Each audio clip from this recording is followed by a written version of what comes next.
Hello everyone, I Prince Kumar Mishra welcome all of you on your own English learning platform English by Prince।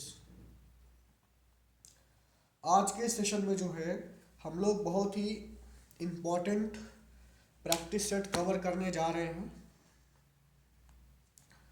Basically ये जो practice set है ये आपके जो upcoming exams हैं SBI के, चाहे वो पीओ हो चाहे वो क्लर्क हो, प्री और मेंस दोनों के लिए इम्पोर्टेंट है। जैसा कि आपको पता होगा कि जो एसबीआई के क्वेश्चंस होते हैं मैक्सिमम वो रिपीट नहीं होते हैं। हर साल एसबीआई का ट्रेंड बोलो क्या होता है, अलग होता है। और आपको पता है इस साल भी क्लर्क का तो पैटर्न सेम है, मतलब वहाँ पर आपको 30 क्वेश्चन सॉल्व करना है 20 मिनट में, है कि नहीं है। जो आपका क्लर्क का पेपर होगा उसमें आपको सॉल्व करना है 30 क्वेश्चन 20 मिनट्स में। लेकिन जो आपका पीओ है उसमें आपको 40 क्वेश्चन सॉल्व करना होगा 20 मिनट्स में। मतलब जो आपका पीओ है उसमें जो प्री है, तो प्री में जो इंग्लिश का वेटेज है, नंबर ऑफ क्वेश्चंस क्या किया है, बढ़ा दिया है, बट जो टाइमिंग है वो सेम ही रखा है। मतलब टाइमिंग में कोई चेंज नहीं है इसमें बोलो पीओ में, बट जो आपका क्लर्क है वो आपका एज इट इज़ वहाँ पर है। तो देखो सबसे पहली बात क्या है कि जो क्वेश्चंस हमारे एग्ज़ाम में पूछे जाएंगे उनको तो हमें सॉल्व करना आना चाहिए, बट कम समय में हम कैसे सॉल्व करें क्वेश्चन को, ये बात आपका ज़रूरी है कि नहीं है। मतलब अगर हम लेस टाइम में जो है क्वेश्चंस को सॉल्व नहीं कर पा रहे हैं तो कहीं ना कहीं हम एग्ज़ाम में डिफ़िकल्टी फेस करेंगे। तो आज के इस सेशन में टोटल हमने 10 क्वेश्चन चूज़ किए हैं और ये जो 10 क्वेश्चन हैं इसमें से आपको आप देखोगे कि डिफरेंट डिफरेंट पैटर्न्स हैं।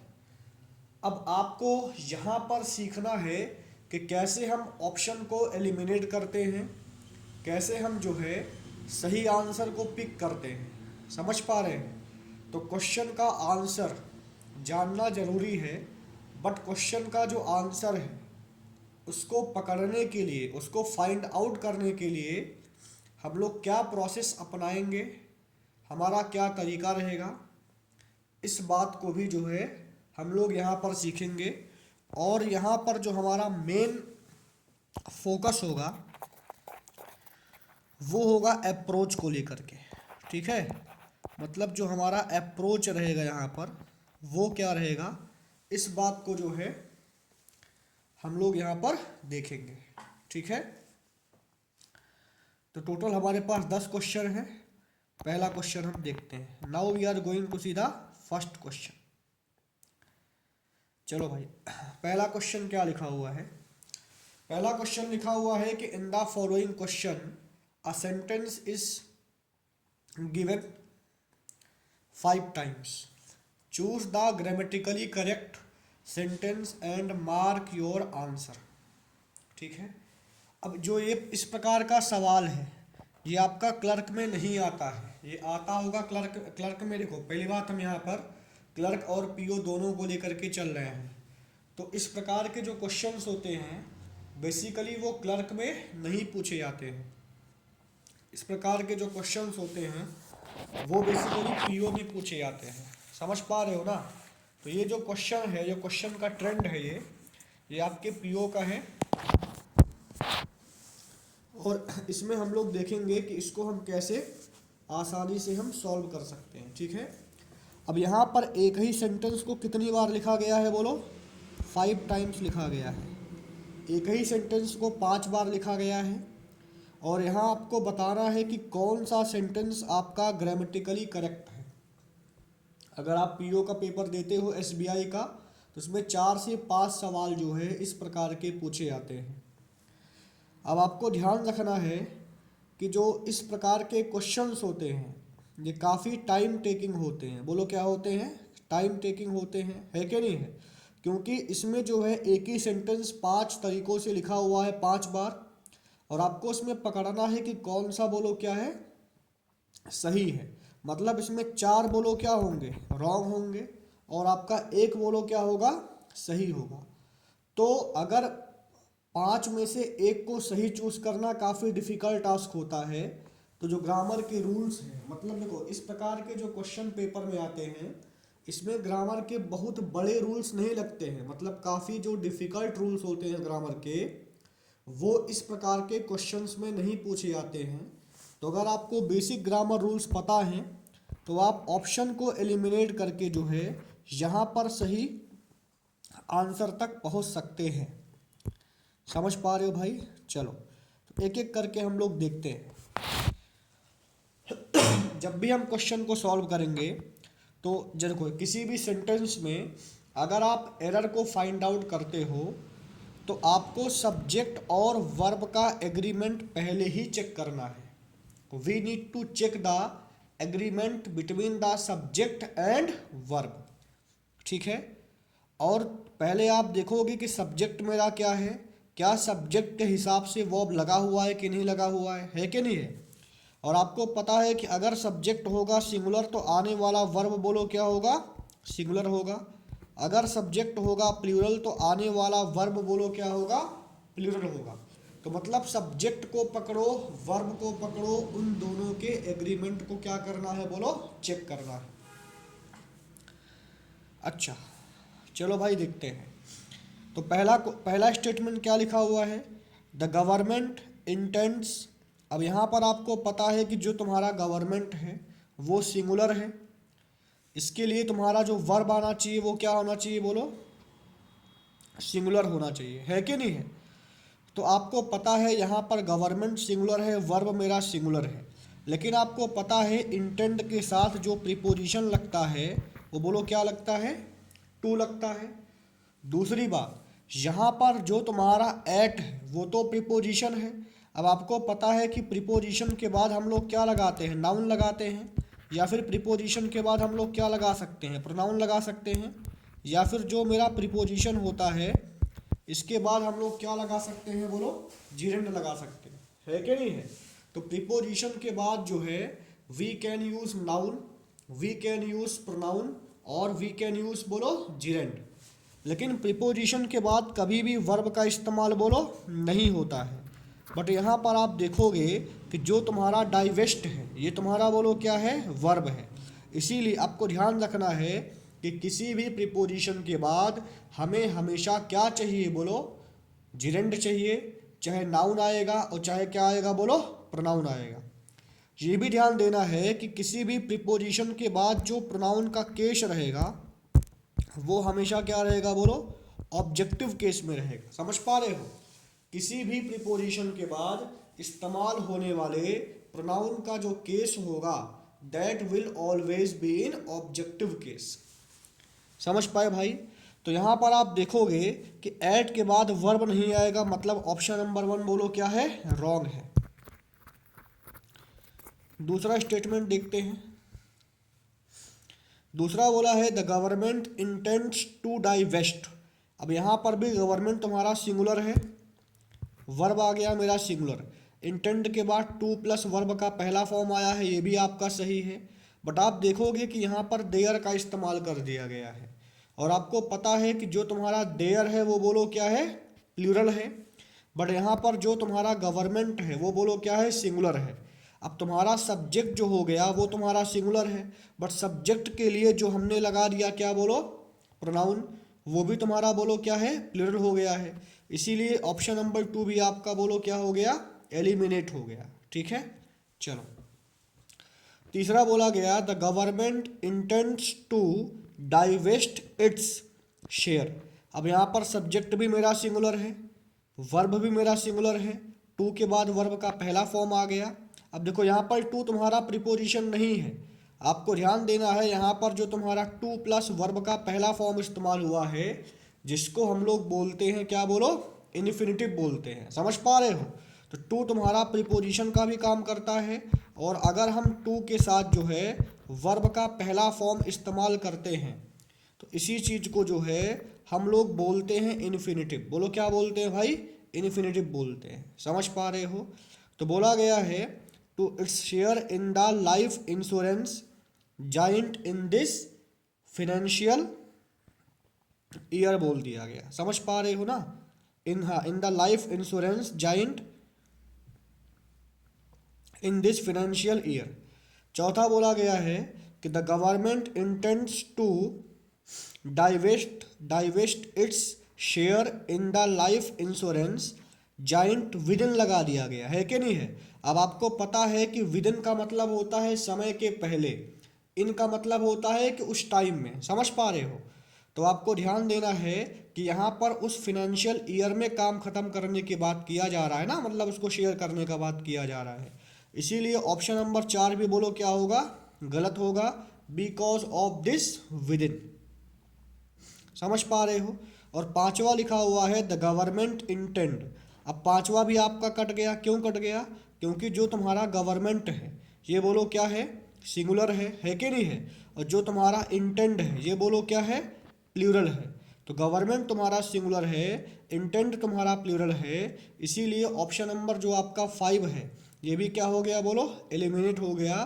तो इस क्वेश्चन का जो करेक्ट आंसर होगा वो आपका बन जाएगा ऑप्शन नंबर 3। ठीक है भाई ना? तो पहला क्वेश्चन आपको क्लियर हो गया होगा। ठीक है, चलो अगला देखते हैं क्वेश्चन नंबर 2। क्वेश्चन नंबर 2 देखते हैं। क्वेश्चन नंबर 2 में बोला गया कि in the following question a sentence with a highlighted word is given, choose the words which replaces the highlighted word. अब देखो भाई, इस क्वेश्चन में बोला क्या है मैं आपको समझाता हूँ। देखो, इस प्रकार के भी क्वेश्चन हमारे एग्जाम में आते हैं, स्पेशली बैंकिंग एग्जाम में। यहाँ पर आपके सामने जो है एक बड़ा सा स्टेटमेंट दे दिया गया है। इसमें तुम्हारा एक शब्द है जो कि बोलो क्या है? रेयर है। समझ पा रहे हो? अब यहाँ पर जो तुम्हारा रेयर शब्द है उसको हमें रिप्लेस करना है। ठीक है, हमारे पास टोटल 5 ऑप्शन है। पहला लिखा हुआ है ओकेजनल, दूसरा लिखा हुआ है क्वीर, तीसरा लिखा हुआ है मर्की, चौथा लिखा हुआ है कोटिडियन। समझ पा रहे हो? और पांचवा लिखा हुआ है नो चेंज रिक्वायर्ड। अब हमें रेयर के प्लेस पे हमें लगाना पड़ेगा इसमें से एक ऑप्शन। समझ पा रहे हो? और अगर आपका रेयर यहाँ पर सही इस्तेमाल किया गया है तो हमें चूज करना पड़ेगा नो अरेंजमेंट, समझ मतलब नो चेंज रिक्वायर्ड। ठीक है भाई? तो चलो क्या लिखा हुआ है देखते हैं। बोला गया है his story is an emotional human one mired in rare details of the complicated human nature। ठीक है, अच्छा। अब यहाँ पर जो बोला गया है ना कि his story is an emotionally human one, उसका जो स्टोरी है वो बोलो क्या है? इमोशनली ह्यूमन वन है। और फिर बोला गया मायर्ड इन रेयर डिटेल्स, है कि नहीं है? अब आप देखो यहाँ पर ओकेजनल बोला गया है कि नहीं है? अब तुम सोचो यहाँ पर क्या ओकेजनल आएगा? क्या होगा? Occasional details. ऐसा तो नहीं होगा, मतलब पहला वाला ऑप्शन बोलो क्या हो गया? कट गया, है कि नहीं है? दूसरा बोला गया क्वीर, QUEER, क्वीर। क्वीर का मतलब होता है स्ट्रेंज, या फिर आप इसको बोल सकते हो अनयूजुअल। पहले हम इसका मतलब जान लेते हैं कि जो यहाँ पर लिखा हुआ है। ठीक है, तो क्वीर का मतलब बोलो क्या हो गया? क्वीर का मतलब हो गया स्ट्रेंज, या फिर बोलो क्या हो गया? अनयूजुअल हो गया। समझ पा रहे हो? क्वीर को हम लोग पेक्युलर भी बोल सकते हैं, PECULIAR। ठीक है, तो आपका जो क्वीर हो गया इसका मतलब होता है स्ट्रेंज। साथ साथ इसको कॉपी पे लिख लीजिएगा।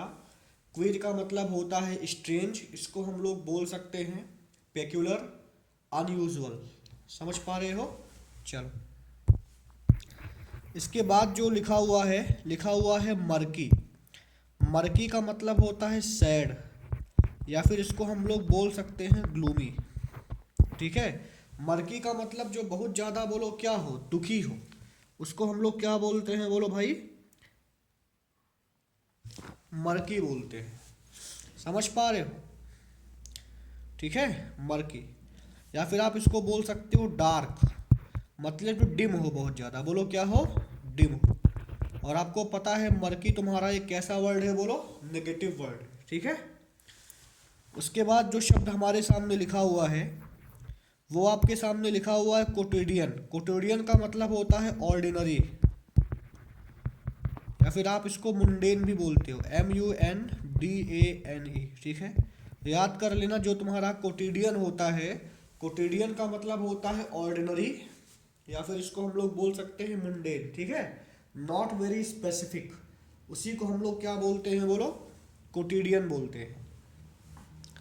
तो यहाँ पर आप देखोगे, आपको यहाँ पर देखो, यहाँ पर आपको थोड़ा सेंटेंस की मीनिंग पे जाना पड़ेगा। बोला गया है कि उसका स्टोरी कैसा है, बोलो इमोशनल वन है, mired in real details of the complicated human nature, ठीक है। ओकेजनल तो बैठ नहीं रहा है, मर्की तो नहीं आएगा ना, कि मर्की डिटेल्स तो नहीं होता है। और आपको पता है कोटिडियन और मर्की लगभग दोनों कैसे हैं, एक जैसे हैं, है कि नहीं है। और क्वीर का मतलब बोलो क्या हो गया, स्ट्रेंज हो गया, या फिर क्या हो गया, बोलो अनयूजुअल हो गया। समझ पा रहे हो? ये भी नहीं होगा, आपका बनेगा क्या, बोलो नो चेंज रिक्वायर्ड। मतलब यहाँ पर जो रेयर है वो सेंटेंस की मीनिंग को ठीक ठाक कंप्लीट कर रहा है, तो हमें यहाँ पर जो है बाकी यहाँ पर ऑप्शंस की आवश्यकता नहीं है, ठीक है। तो आपको कुछ क्वेश्चंस ऐसे होंगे जिसमें आपको थोड़ा सा मीनिंग को समझ करके क्वेश्चन को सॉल्व करना होगा। अगला देखते हैं। देखो मेरे कहने का मतलब इस प्रकार के भी पेपर में सवाल आते हैं, ठीक है। तो अगर आपको मीनिंग समझ में नहीं आ रहा है तो आप इसको स्किप कर सकते हैं, या फिर आप इसको देख सकते हैं कि देखो इसमें तो समझ में आ रहा है कि जो स्टोरी है वो कैसा है, emotionally human one, mired in real details होगा, है कि नहीं है। अब आपको पता है डिटेल्स तुम्हारा नाउन है, इसके सामने मुझे क्या लगाना पड़ेगा, बोलो एडजेक्टिव लाना पड़ेगा। और चारों ऑप्शन बोलो क्या है, एडजेक्टिव ही है, ठीक है। तो रियल डिटेल से भी काम चल रहा है, इसीलिए हमें जो है यहाँ पर किसी और ऑप्शन की आवश्यकता नहीं है। क्वेश्चन नंबर 3 देखते हैं भाई। क्वेश्चन नंबर 3 भी उसी टाइप का क्वेश्चन है, सेम क्वेश्चन है, बस मतलब उसी टाइप का क्वेश्चन है, खाली क्वेश्चन बदला गया है। यहाँ पर एक शब्द लिखा हुआ है सैंक्टिमोनियस। बोला है कि I suspect that it may have been the slightly sanctimonious nature of his speech that did wonders for the party.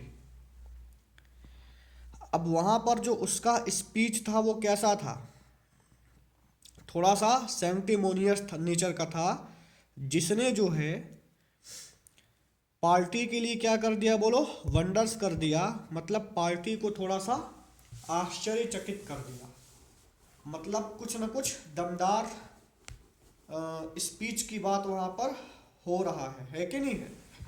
तो आप देखोगे यहाँ पर रूड तो होगा नहीं, सीवियर भी आपका नहीं होगा, क्योंकि रूड स्पीच, रूड नेचर तो होगा नहीं, सीवियर नेचर भी नहीं होगा, है कि नहीं है। यहाँ पर एक वर्ड लिखा हुआ है कोनाइविंग, CONNIVING। कोनाइविंग का मतलब होता है आपका कि जो कंस्पायरिंग होता है, मतलब होता नहीं एक कंस्पायरिंग षड्यंत्र वाला स्पीच, है कि नहीं। तो ये भी तुम्हारा नहीं होगा। सिंसियर नेचर नहीं होगा, क्योंकि देखो सिंसियर का मतलब क्या है, सिंसियर तुम्हारा एक पॉजिटिव वर्ड है। सैंक्टिमोनियस का मतलब हो गया कि ऐसा स्पीच जिसमें अपने आप को हम दूसरों से क्या दिखाएं, बोलो सुपीरियर दिखाएं। समझ पा रहे हो? जैसे मान लो अगर किसी पर्सन का नेचर बोलो कैसा है, मान लो कोई लड़का है और इसका नेचर सैंक्टिमोनियस है, इसका मतलब क्या हो गया कि ये अपने आप को दूसरों से क्या करेगा, बढ़ के दिखाएगा, कहीं ना कहीं फीलिंग ऑफ सुपीरियरिटी रहेगी, है कि नहीं है। तो due to the superiority nature of his speech, जो पार्टी है उसके लिए क्या हो गया, वंडर किया, है कि नहीं है। तो इसीलिए आपका सिंसियर भी नहीं होगा, यहाँ पर भी आपका क्या बनेगा, बोलो नो चेंज रिक्वायर्ड, ठीक है। तो दोनों क्वेश्चन हमने आपको इसलिए कराया है जिससे आपको पता लगे कि एग्ज़ाम में इस प्रकार के भी क्वेश्चन हमारे आते हैं, जिसको हमें थोड़ा सा लॉजिक से, मीनिंग से करना पड़ेगा। और यहाँ पर वोकैब का भी बोलो क्या है, काफ़ी ज़्यादा इम्पॉर्टेंट रोल है। समझ पा रहे हो? देखो ये क्वेश्चंस जनरली इस प्रकार के एग्ज़ाम में बहुत कम ही आते हैं, बट मैं आपको दिखाना चाहता हूँ कि एग्ज़ाम में किस किस लेवल के सवाल आ सकते हैं और उन्हें हमें कैसे हैंडल करना है। अगर इस क्वेश्चन में अगर आपको वोकैब का मीनिंग नहीं पता है तो आप इन क्वेश्चंस को नहीं कर सकते हो। और आपको पता होगा कि ये क्वेश्चंस बेसिकली मेंस में पूछे जाते हैं, तो अगर आपको इस क्वेश्चन में डाउट होता है तो आप इसको स्किप भी कर सकते हैं। ठीक है, तो इससे आपको पता भी लग रहा होगा कि हमें किस टाइप के क्वेश्चन को स्किप करना है और किस टाइप के क्वेश्चन को हमें सॉल्व करना है। ठीक है भाई, चलो। तो सैंक्टिमोनियस का मतलब आप इसको क्या बोल सकते हो, पाखंडी बोल सकते हो, है कि नहीं है? मतलब to show oneself superior to others. ठीक है, और यहाँ पर जो आपका लिखा हुआ है कोनाइविंग, कोनाइविंग का मतलब होता है कंस्पायर करना, बाकी तो आपको मीनिंग पता है। और यहाँ पर आप ऑप्शन एलिमिनेशन का भी इस्तेमाल कर सकते हो। कोनाइविंग तुम्हारा बोलो कैसा है, देखो सीवियर तुम्हारा होगा नहीं, रूट तुम्हारा होगा नहीं, है कि नहीं है? तो यहाँ पर भी आपका क्या बनेगा, no change required. Question number 4 देखते हैं। इस प्रकार के सवाल जो है जनरली प्री में पूछे जाते हैं, जो अभी हम करने जा रहे हैं। ठीक है, यहाँ पर हमारे सामने क्या है लिखा हुआ है कि read each part of the sentence to find out if there is any error. मतलब हमें बताना है, यहाँ पर देखो कि एक सेंटेंस को कई पार्ट में डिवाइड किया गया है और मुझे बताना है कि किस पार्ट में एरर है। ठीक है, और आपको ये भी बता दें कि अगर दिए गए सेंटेंस के किसी पार्ट में भी एरर नहीं है तो आपको यहाँ पर चूज करना पड़ेगा नो एरर।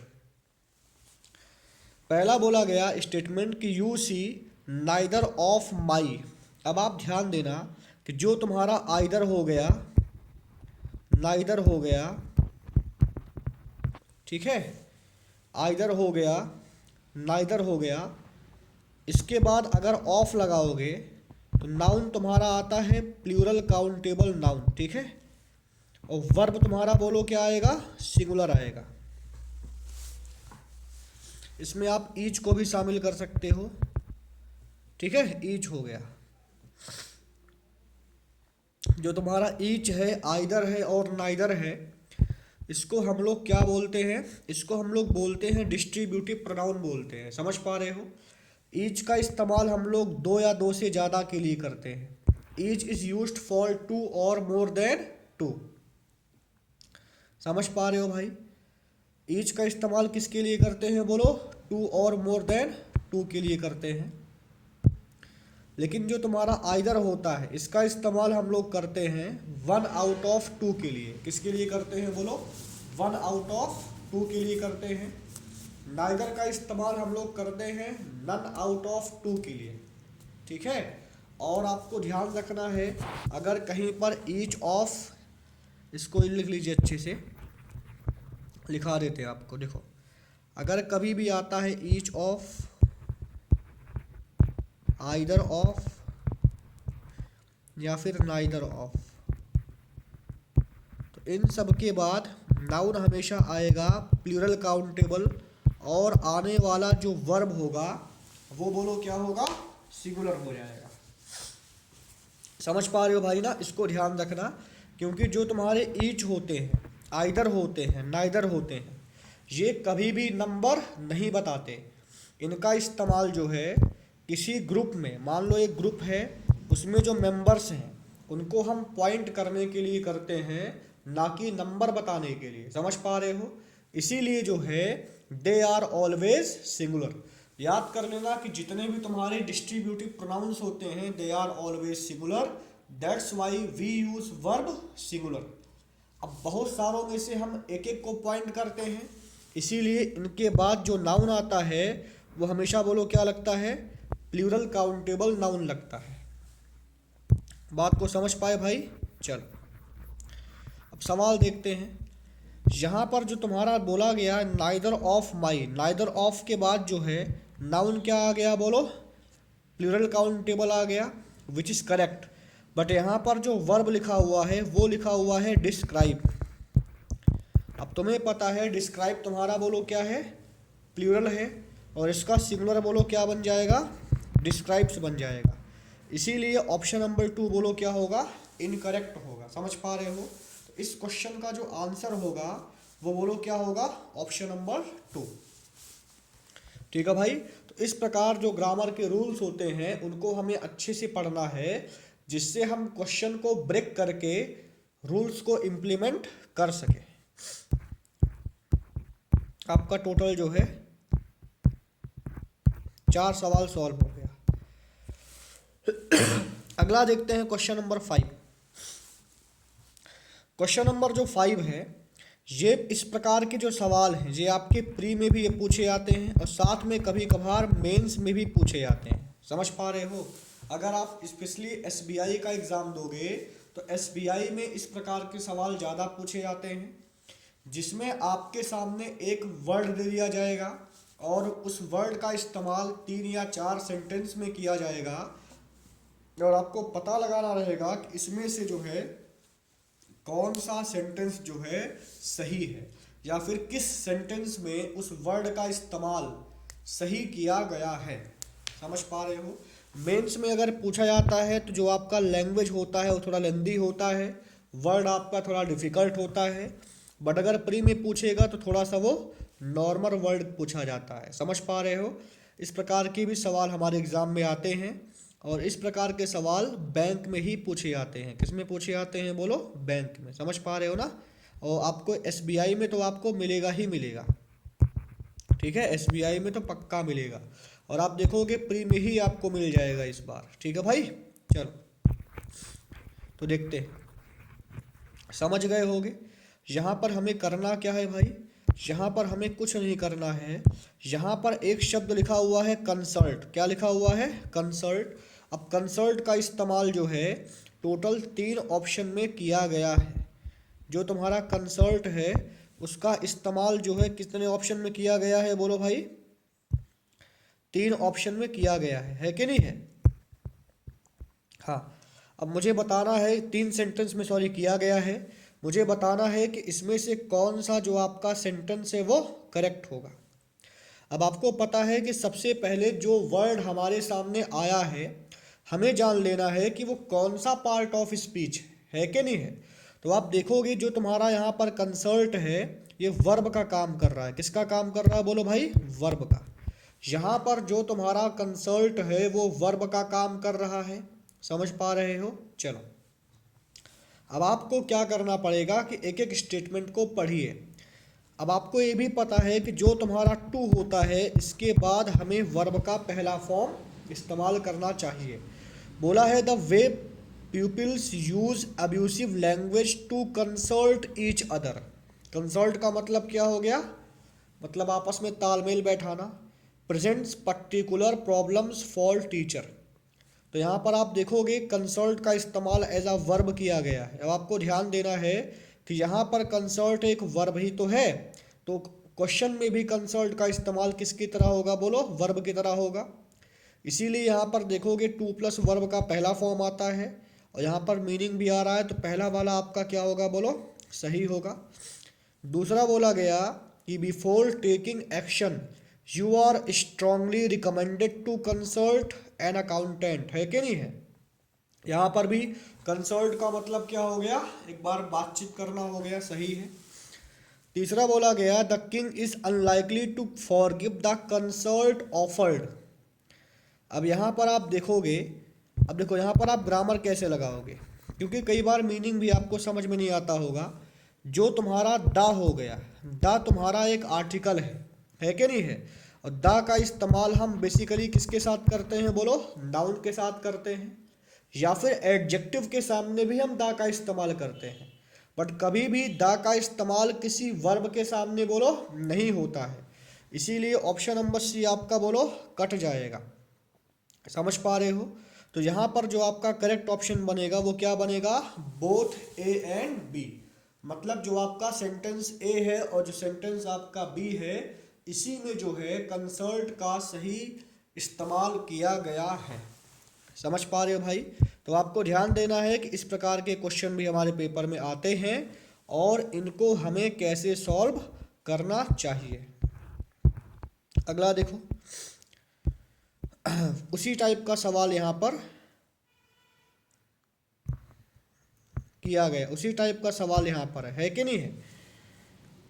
बोला गया कि given below is a word followed by three sentences that consist of that word. Identify the sentences that express or expresses the meaning of the word. यहाँ पर जो हमारा वर्ड है वो बोलो क्या है? फेयर शब्द लिखा, सॉरी, यहाँ पर जो हमारा शब्द है वो आपका क्या है? बोलो फेयर है, FARE, फेयर, सॉरी यहाँ पर ये होगा FAIR होगा भाई, वर्ड शायद उड़ गया है टाइपिंग में।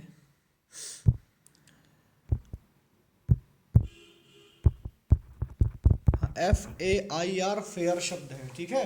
अब हमें बताना है कि कहाँ पर जो है फेयर का इस्तेमाल सही रूप से किया गया है किस तीनों सेंटेंसेस में।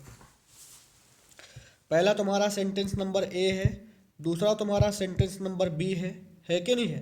ये तुम्हारा बी हो गया, और तीसरा तुम्हारा बोलो क्या है? सी।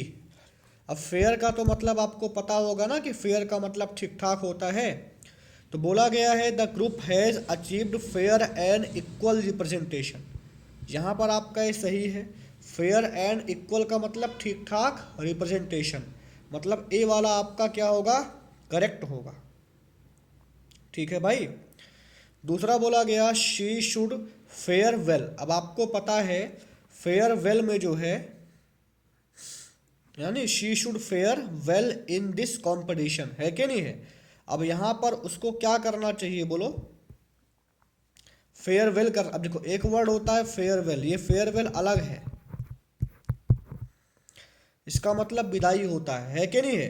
बट यहाँ पर बोला शी शुड फेयर वेल, मतलब उसको ठीक ठाक परफॉर्म करना चाहिए इन दिस कॉम्पिटिशन में, ठीक है।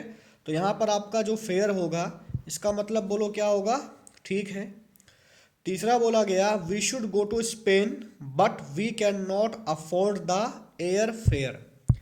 अब एयर फेयर यहाँ पर गलत है, क्यों गलत है? क्योंकि यहाँ पर फेयर का स्पेलिंग होना चाहिए FARE। यहाँ पर नहीं, हवाई जहाज के किराए की बात किया जा रहा है, ना कि फेयर का मतलब अच्छा होता है। समझ पा रहे हो भाई? तो इसीलिए जो है आपका यहाँ भी क्या होगा बोलो? ऑप्शन ए होगा, और बोलो क्या होगा? बी होगा, ठीक है। मतलब ऑप्शन नंबर ए, क्वेश्चन जो आपका स्टेटमेंट ए है और जो स्टेटमेंट बी है, इन्हीं दोनों स्टेटमेंट में जो है फेयर का इस्तेमाल एप्रोप्रिएट किया गया है। समझ पाए भाई ना? तो आपको ध्यान देना है कि इन क्वेश्चंस को हम ऐसे टैकल कर सकते हैं।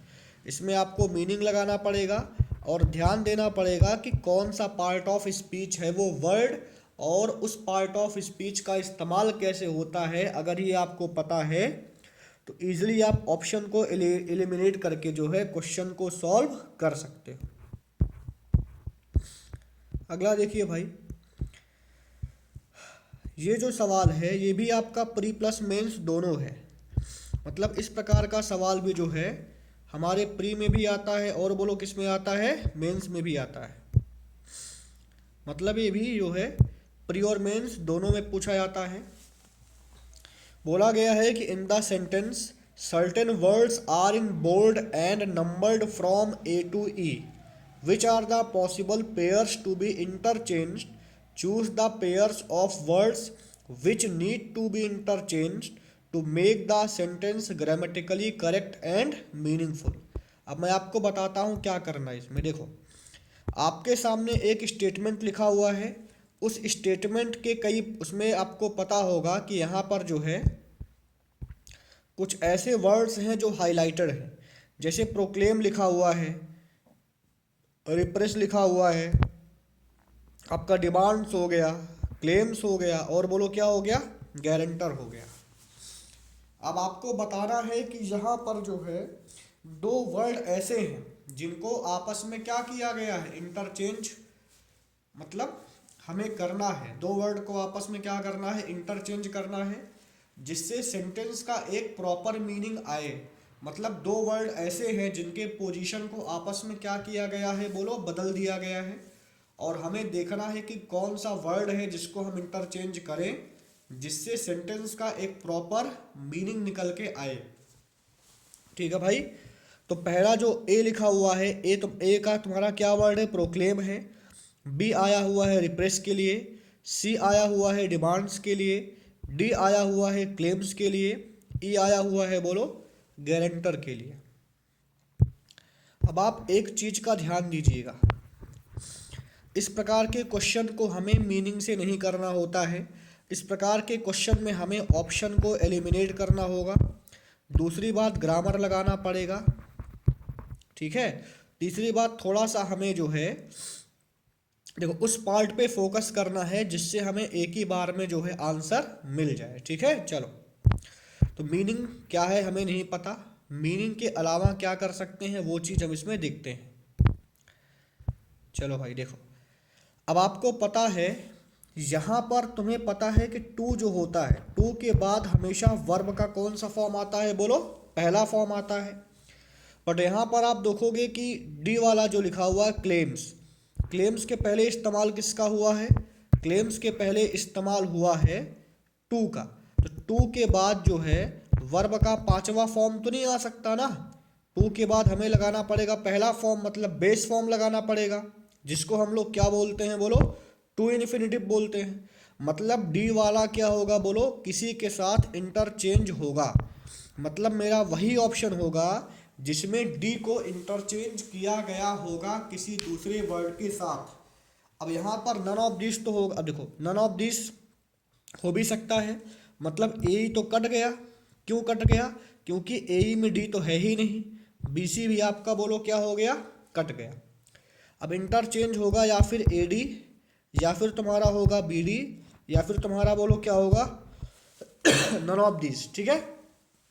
अब देखो, यहाँ पर आप देखोगे, अगर हम ए के साथ किसको चेंज करें, बोलो, डी को चेंज करते हैं, या फिर जो मेरा बी लिखा हुआ है उसको किसके साथ चेंज करें, बोलो, डी के साथ चेंज कर सकते हैं, है कि नहीं है। अब बोला गया है डिस्ट्रीब्यूटेड बाय द, अब प्रोक्लेम नहीं होगा, बोलेगा डिस्ट्रीब्यूटेड बाय द क्लेम्स होगा, है कि नहीं है। क्योंकि यहाँ पर जो तुम्हारा प्रोक्लेम है वो तुम्हारा, बोलो, क्या है, वर्ब है। ठीक है भाई ना। अब यहाँ पर जो तुम्हारा क्लेम्स है वो तो होगा नहीं, है कि नहीं है। इसीलिए आपका जो प्रोक्लेम होगा वो कहाँ आएगा, बोलो, डी के प्लेस पे आएगा, और जो तुम्हारा क्लेम्स होगा वो कहाँ जाएगा, बोलो, ए के प्लेस पे जाएगा। ठीक है। तो बनेगा टू प्रोक्लेम इटसेल्फ। समझ पा रहे हो ना, ये आपका होगा। तो आपका जो करेक्ट ऑप्शन, बोलो, क्या होगा, ए और डी होगा। इसको एक तरीके से हम और भी कर सकते हैं। आपको पता है कि यहाँ पर जो तुम्हारा टू है, टू के बाद क्या आना चाहिए, वर्ब का पहला फॉर्म आना चाहिए। यहाँ पर टू के बाद तुम्हारा क्या आया हुआ है, बोलो, रिप्रेस आया हुआ है कि नहीं है। अब यहाँ पर हम टू के बाद क्लेम्स तो लगा नहीं सकते, तो मतलब तुम्हारा बी और डी तो वैसे भी नहीं होगा।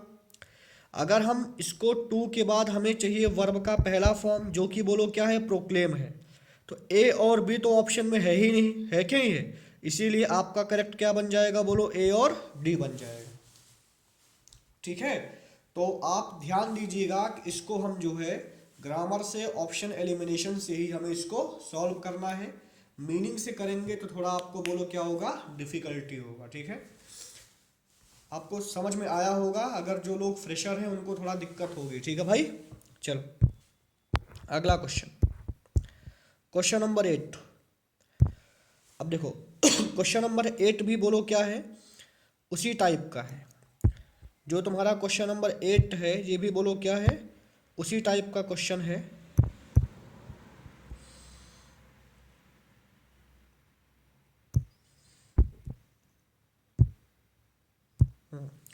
क्वेश्चन नंबर 8 भी हमारा उसी टाइप का सवाल है, इसको भी हम देखते हैं। बोला गया है, यहाँ पर जो पहला वर्ड लिखा हुआ है वो लिखा हुआ इनसाइट्स। उसके बाद लिखा हुआ है कॉन्सिडरेशंस, उसके बाद लिखा हुआ है इम्प्लीकेशंस, उसके बाद लिखा हुआ है डिवॉल्ट, उसके बाद लिखा हुआ है कंटेम्पररीज।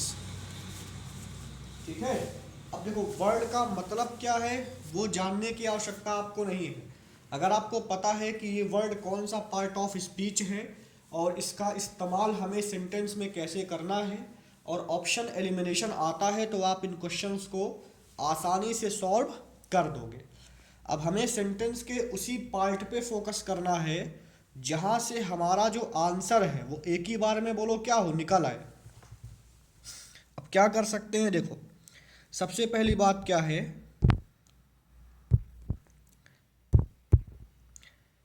यहां पर आप देखोगे आपको पता है शुड लिखा हुआ है यहाँ पर। अब आपको पता है शुड जो है ये तुम्हारा एक मॉडल वर्ब है कि नहीं है। कैन हो गया, कुड हो गया, मे हो गया, माइट हो गया, है कि नहीं है। ये सारे के सारे वो लोग क्या है मॉडल वर्ब है। और तुम्हें पता है मॉडल वर्ब के बाद हमेशा हम वर्ब का कौन सा इस्तेमाल करते हैं, बोलो पहला फॉर्म इस्तेमाल करते हैं। अब जो कि तुम्हारा जो बी लिखा हुआ है यहाँ पर शुड के साथ बी आया हुआ है, बी तुम्हारा वर्ब का कौन सा फॉर्म है, बोलो पहला फॉर्म है।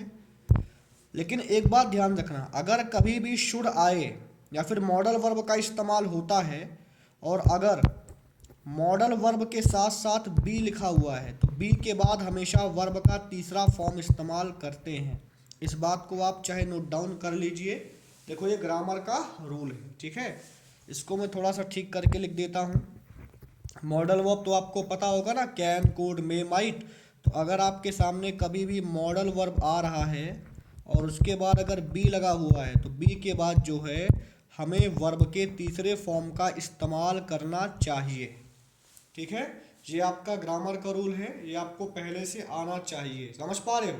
अगर आप बैंकिंग का प्रिपरेशन कर रहे हो तो इन सारे रूल्स को आपको ध्यान में रखना पड़ेगा, स्पेशली फॉर एसबीआई। ठीक है, क्योंकि एसबीआई के क्वेश्चंस में तो वो क्वेश्चन थोड़ा डिफ़िकल्ट होते हैं, तो अगर हमें रूल्स पता होंगे तो हम आसानी से क्वेश्चंस को सॉल्व कर सकते हैं भाई। ठीक है,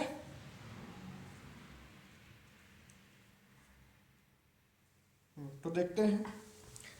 तो देखो, अब देखो मुझे चाहिए क्या, वर्ब का तीसरा फॉर्म। अब लेकिन आप देखोगे यहाँ पर बी के बाद इम्प्लीकेशंस लिखा हुआ है कि नहीं है। और यहाँ पर इस पूरे जो आपका ये हाईलाइटेड वर्ड्स हैं इसमें जो तुम्हारा डिवॉल्ट लिखा हुआ है यही तुम्हारा बोलो क्या है, वर्ब का तीसरा फॉर्म है। इसका मतलब जो तुम्हारा इम्प्लीकेशन है उसके प्लेस पे क्या जाएगा, बोलो डिवॉल्ट जाएगा, है कि नहीं है। और यहाँ पर हैव लिखा हुआ है। अब आपको मैं ये भी बता दूँ कि जो तुम्हारा हैव है ये हेल्पिंग वर्ब का भी काम करता है और ये मेन वर्ब का भी काम करता है। समझ पा रहे हो। तो आपको पता है कि यहाँ पर जो हैव है, देखो अगर हैव तुम्हारा हेल्पिंग वर्ब का काम करता है तो उसके साथ बोलो क्या आएगा, वर्ब का थर्ड फॉर्म आएगा। लेकिन अगर मैंने बोल दिया कि आई हैव आ कार तो यहाँ पर तुम्हारा जो हैव है वो बोलो कैसा वर्ब है, यहाँ पर हैव तुम्हारा मेन वर्ब है कि नहीं है। तो उसी प्रकार अगर ये तुम्हारा देखो डिवॉल्ट तुम्हारा एक ही जगह पर इस्तेमाल हुआ है, मतलब इस पूरे जो हाईलाइटेड वर्ड्स हैं यहाँ पर वर्ब का तीसरा फॉर्म एक ही जगह इस्तेमाल हुआ है, वो जो कि इस्तेमाल हुआ है तुम्हारा डी में। मतलब यहाँ पर हैव तुम्हारा किसका काम करेगा, मेन वर्ब का काम करेगा। मतलब हैव के बाद मुझे क्या चाहिए, कोई ना कोई नाउन चाहिए, है कि नहीं है। तो आपको ध्यान देना पड़ेगा कि हम जो है शिफ्ट करेंगे, किसको किसको शिफ्ट करेंगे, डिवॉल्ट को। कहाँ पर बोलो, सी वाले पार्ट में, है कि नहीं है। तो जो तुम्हारा इम्प्लीकेशन है वो कहाँ आ जाएगा, बोलो डी वाले पार्ट में आ जाएगा, है कि नहीं है। मतलब जो तुम्हारा सी है वो किससे चेंज होगा, बोलो डी से, आपका इंटरचेंज होगा। तो आपने देखा कि बिना पूरे सेंटेंस को पढ़े ग्रामर की मदद से हमने कैसे जो है क्वेश्चन को सॉल्व किया। तो इस क्वेश्चन का जो करेक्ट आंसर बनेगा वो आपका क्या बन जाएगा, बोलो सी और डी बन जाएगा। ठीक है, समझ पाए होगे। ठीक है भाई, चलो आगे देखते हैं। क्वेश्चन नंबर 9, क्वेश्चन नंबर 9 भी बोलो क्या है, सेम टाइप का क्वेश्चन है। इसको भी देखते हैं हम कैसे सॉल्व कर सकते हैं।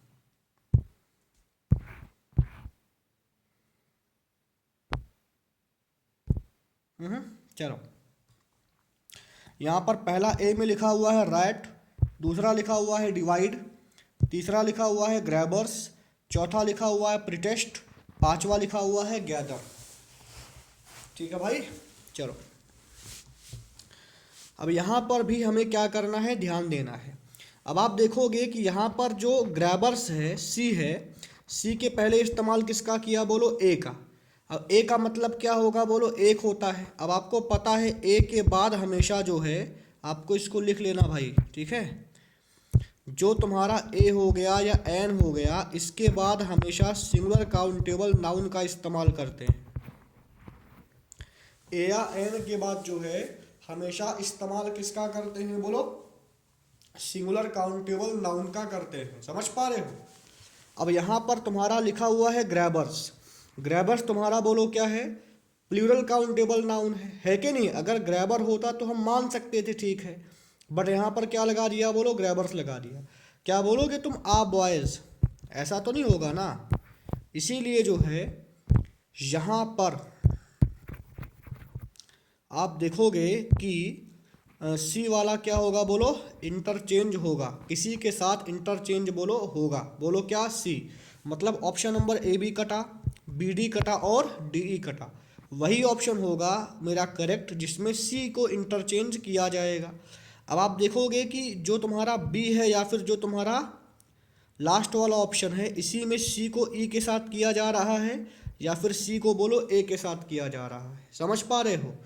तो आप देखोगे जो तुम्हारा यहाँ पर सी लिखा हुआ है ग्रैबर्स, उसको क्या हम कर सकते हैं क्या ई के साथ इंटरचेंज? नहीं कर सकते। क्यों नहीं कर सकते भाई? क्योंकि तुम्हें पता है जो तुम्हारा गैदर है वो तुम्हारा एक वर्ब है। बोलो क्या है? वर्ब है। ठीक है, गैदर तुम्हारा एक वर्ब है। और आपको मैंने बोला था कि ए या एन का इस्तेमाल या फिर जो तुम्हारा आर्टिकल होता है वो हमेशा नाउन के सामने आता है या फिर एडजेक्टिव के सामने आता है। ठीक है, आर्टिकल कभी भी वर्ब के सामने इस्तेमाल नहीं होता। गैदर तुम्हारा बोलो क्या है? वर्ब है। इसीलिए जो है आप देखोगे कि जो तुम्हारा ई और सी है ये भी तुम्हारा बोलो क्या होगा? गलत होगा। समझ पा रहे हो? तो आप देखोगे ए को जो है हम रिप्लेस करेंगे किससे, बोलो सी से करेंगे। और जो तुम्हारा बी होगा वो किससे रिप्लेस होगा, बोलो भाई ई से होगा। ठीक है, तो आपका करेक्ट ऑप्शन क्या बन जाएगा, बोलो बीई और ए सी। अगर आप बीई को ना भी चेक करो तो भी आपका ऑप्शन क्या बनेगा, बोलो लास्ट वाला बन जाएगा। ठीक है भाई, तो मेरा मानना है कि इस प्रकार बिना सेंटेंस के मीनिंग को जाने जो है हम अगर इस प्रकार से क्वेश्चंस को सॉल्व करेंगे तो क्वेश्चन को हम फास्ट सॉल्व कर पाएंगे। समझ पा रहे हो? और अगर हर क्वेश्चन का मीनिंग देखोगे ना तो मीनिंग ही देखते रह जाओगे, आप क्वेश्चन को सॉल्व नहीं कर पाओगे। ठीक है, चलो भाई लास्ट क्वेश्चन देखते हैं 10th वाला। ठीक है, बोला गया है कि choose the word for the given options that could fit in the blank correctly. यहाँ पर आप देखोगे मेरे सामने एक स्टेटमेंट लिखा हुआ है, देखो इसको हम लोग बोलते हैं फिलर्स। ठीक है, इसको हम लोग बोलते हैं फिलर्स। ये भी तुम्हारा प्री और मेंस में पूछा जाता है। प्री में आप देखोगे सिंगल फिलर आता है, बट मेंस में डबल या ट्रिपल फिलर आता है। समझ पा रहे हो? तो हम मेंस के फिलर्स को भी आपको कराएंगे।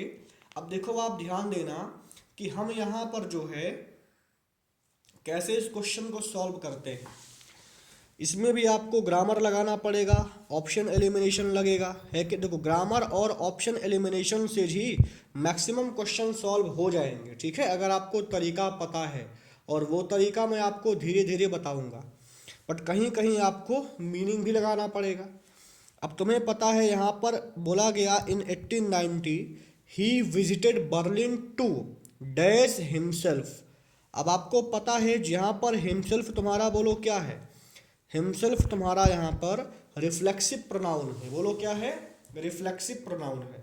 और आपको पता है कि यहाँ पर हिमसेल्फ के बाद विथ का इस्तेमाल किया गया है कि नहीं है। तो यहाँ पर एक ऐसा वर्ड आएगा जिसके साथ प्रीपोजिशन बोलो क्या आता है, विथ आता है, और जिसके बाद रिफ्लेक्सिव प्रोनाउन लगाना बोलो क्या है, जरूरी है कि नहीं है। अब ये आपको पता है, यहाँ पर ये रिफ्लेक्सिव प्रोनाउन जो है आप पढ़ोगे कहाँ, प्रोनाउन चैप्टर में पढ़ोगे, है कि नहीं। एक्विट हो गया, अवेल हो गया, रिकनसाइल हो गया, इन सब के बाद जो है अगर ऑब्जेक्ट प्रेजेंट नहीं है तो it is compulsory for us to use reflexive pronoun. ठीक है भाई। अब देखो, नहीं बोलते कि कैसे ग्रामर काम करता है, नहीं तो देखो बहुत जगह आप देखोगे ना कि मीनिंग को बोलते हैं पढ़ो, बट मेरा मानना है कि अगर आप ग्रामर ठीक ठाक पढ़ लेना और आपको ऑप्शन एलिमिनेशन आ गया तो आप क्वेश्चन को सेकंडों में उड़ाओगे। अब आपको ध्यान देना भाई, यहाँ हम क्वेश्चन को फास्ट सॉल्व करना सीख रहे हैं, ना कि सॉल्व करना सीख रहे हैं। ठीक है। तो तुम्हें पता है कि यहाँ पर जो देखो, मुझे याद है, आपको भी याद करना पड़ेगा कि जो तुम्हारा एक्वेंट शब्द होता है, एक्वेंट का मतलब परिचय, परिचित करना, ठीक है, मतलब उसको जानना, इसके साथ क्या लगाओगे बोलो, विथ। नहीं बोलते I am not acquainted with him properly, इसका मतलब मैं उससे ठीक ठाक मिला नहीं। डेमोन्स्ट्रेट के साथ विथ नहीं आता, इलस्ट्रेट के साथ विथ नहीं आता, कन्विंस और कंसीव के साथ भी विथ नहीं आता है। और एक्वेंट के बाद अगर ऑब्जेक्ट नहीं है तो हमें लगाना पड़ेगा बोलो क्या, रिफ्लेक्सिव प्रोनाउन। ठीक है। तो इस प्रकार इस क्वेश्चन का जो आंसर होगा वो ऑप्शन नंबर 3 होगा, without knowing the meaning of the statement हमने इस क्वेश्चन को सॉल्व कर दिया। समझ पा रहे हो भाई। तो मैं आपको बताना चाहता हूँ कि आज टोटल हम लोगों ने 10 सवाल सॉल्व किए हैं, आगे भी हम क्वेश्चंस को सॉल्व करेंगे। लेकिन देखो, मतलब ये जो हमने 10 क्वेश्चन किया है ये उसी को समझ में आएगा जो उसका बेसिक पहले से बोलो क्या है, क्लियर है। समझ पा रहे हो। या फिर अगर आपका बेसिक नहीं क्लियर है तो आप देख सकते हो कि क्या तरीका हमें अपनाना चाहिए क्वेश्चन को सॉल्व करने में। ठीक है भाई ना। तो इस प्रकार